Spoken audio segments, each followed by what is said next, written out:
등간통으로 부자 되는 법님께서 올려주셨는데요. 덕산 네오룩스가 좀 부자의 길로 안내해 줄 수 있을까 들고 계시네요. 18,000원에 진입하셨고 30%를 들고 계시다고 하셨는데 오늘도 좀 조정이 있었습니다. 3% 넘게 밀려나면서 15,750원의 종가 형성이 됐고요. 밑에 지지선이 21선밖에 없습니다. 거의 저가 라인에서 움직이고 있는 종목인데요.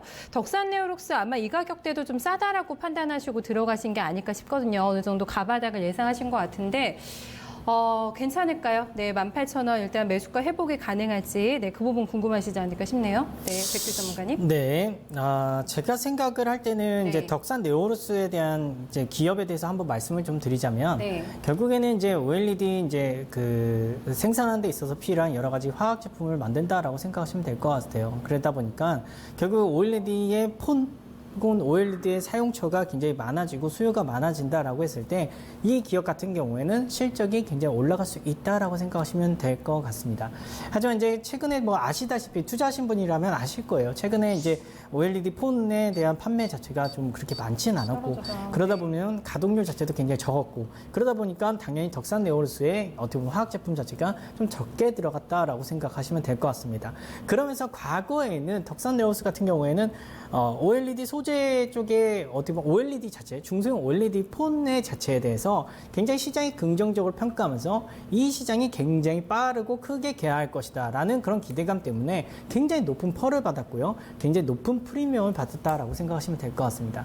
그렇다고 지금 뭐 31,000원 전 고점에서 15,000원까지 떨어졌지만 거의 뭐 반토막 됐잖아요.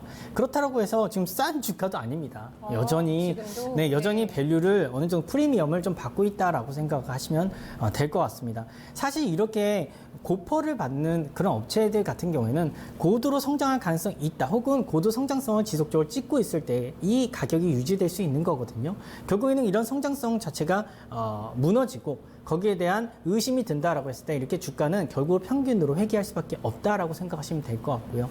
제가 생각할 때는 뭐 지금 뭐 현재 뭐 가격에서 좀 더 어느 정도 반등을 할 수 있을까라고 생각을 하시는 것보다는 제가 봤을 때는 일단 지금은 매도를 하시고요. 향후에 이제 2분기 그럼 혹은 3분기부터 실적 모멘텀이 붙고 결국에는 성장주로서의 성장 모멘텀 자체가 확인이 됐을 때 그때 가서 다시 들어가시는 게 어떨까라고 저는 생각을 하고 있습니다. 그래서 제가 드릴 수 있는 말씀은 결국 지금은 좀 매도를 하시는 게 어떨까.